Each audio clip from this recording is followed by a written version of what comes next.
It's getting closer and closer by the day, my friends. The community jungle map, or Operation Outbreak as it's likely going to be named, has reached dev alpha stage. Dicelate are happy with the layout and the features of the map, and will now be focusing on smaller fixes that exist on the map itself, or within the game as a whole. I've been waiting for a long time for this day to come, as we can say with more certainty now than ever before that the footage you're watching currently is almost certainly going to be what you will see when the map finally releases to the masses. And with that thought in mind, as a small side note, I've added the FPS counter into the top right hand corner of this video, so you can see how well the map is optimized in certain areas. Now I'm running a pretty beefy setup with an i7 3770K, 12GB of RAM, and a GTX 980 Ti graphics card, which performs admirably in most games that you throw at it, besides DayZ. But what really impresses me with the numbers here is that they are so high for such a demanding environment. I mean, we're surrounded by hundreds of trees and grasses, which themselves will probably have multiple textures, and the draw distance, that's the distance that you can see before things stop rendering in, is virtually non-existent. You can see the whole map clearly when you're up in the transport helis. And we have some pretty heavy particle effects going on over by the waterfall as well. All of these awesome features, and the game is averaging an output of 90 FPS here on my PC. That's just remarkable. Dicelate have done an awesome job here. So, what have Dicelate locked in for Operation Outbreak then? Well, let's start with the confirmed game modes, although this does come with a small note, that if a mode is too difficult to implement due to its mechanics, or it simply doesn't work well enough on the map, Dicelate will remove it. So first we have Conquest Small and Conquest Large. Small will be a 3-flag setup and Large will be a 5-flag setup. We have Domination, which I think takes place in the Ghost Town facility. And then we have the 3 game modes that will offer 2 separate locations on the map. Team Deathmatch, Gunmaster, and Squad Deathmatch. Those 2 locations are the Ghost Town in the middle and the Plantation over on the right hand side. Then we have both versions of Obliteration, Standard and Squad Obliteration, a 5v5 game mode. And finally we have Rush, Chain Link, and Capture the Flag.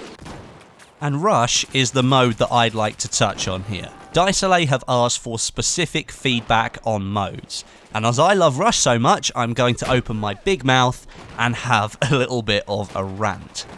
In its current build, it's just not good enough. It's the same old story for Rush in Battlefield 4, where it kind of feels like it got left out and somebody nearly forgot to add it back in.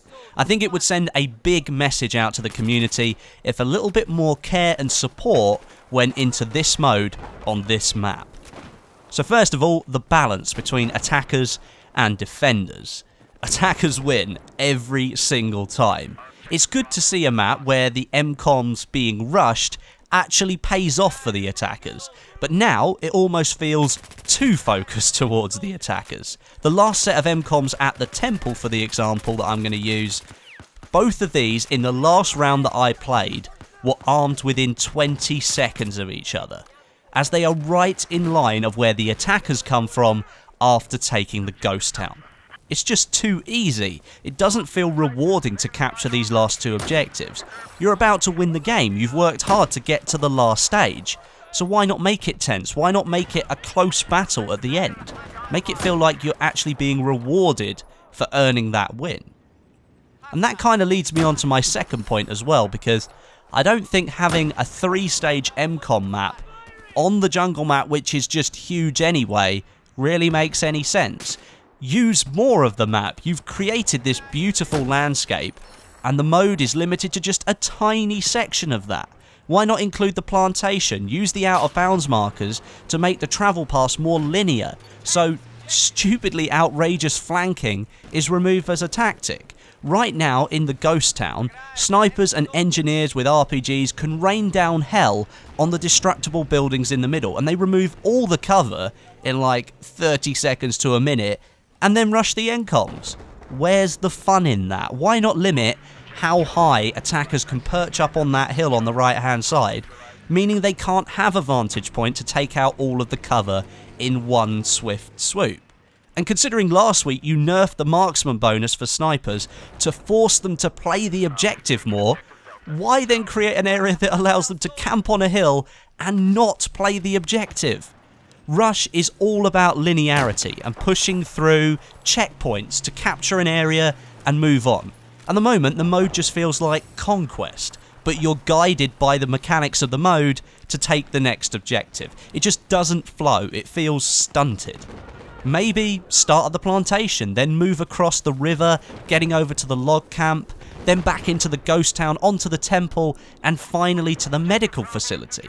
You could use all 5 key locations that the community helped build with you in the whole map and have a proper 5 MCOM assault by the attacking team, and not just a subsection of the map.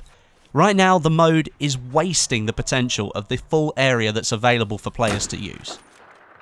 And then taking that 5 MCOM setup in mind, if you think about the mobility of the map, which is something they also want feedback on, if you were to make the game area larger, include transport vehicles from the move from the plantation to the log camp, because it is quite a distance to cover. And then from the camp to the ghost town, maybe add an LAV and a couple of ATVs to the attackers, and the LAV for the defenders. The area is fully destructible. Why not utilise this awesome feature that you built into the map by adding labs that can destroy that cover and make things a little bit more dynamic? Then from the town to the temple you could make it infantry only, it is only a very short distance between the two, and then onto the medical facility you could include more transport vehicles and maybe even another LAV. Get some variation in there, the potential is massive, and again right now the mode is a waste of the map's potential. Please, DiceLA, please, give this mode some more love. Rush is a fantastic mode when implemented properly, and can actually encourage players to play tactically, and they don't even realise it. Most of BF4's maps are disappointing, to say the least, for Rush, and if we were to go as far as Silk Road, it's just downright diabolical. Maybe go all out on this one and give the fans of the mode something to cheer about. I don't see that as too much to ask considering all the time that was put into Conquest. I was going to talk about some other stuff in this video, but I've been ranting for so long that I've run out of time, so I'll do another video during the week talking about some of the other changes that we've seen in this update to the CTE, and these are some ones that I think might annoy some other players out there as well. But thanks very much for watching, I hope you enjoyed the video. Drop me a thumbs up down below if you did. But until next time, my name is Westy, and I'll catch you guys in the next video.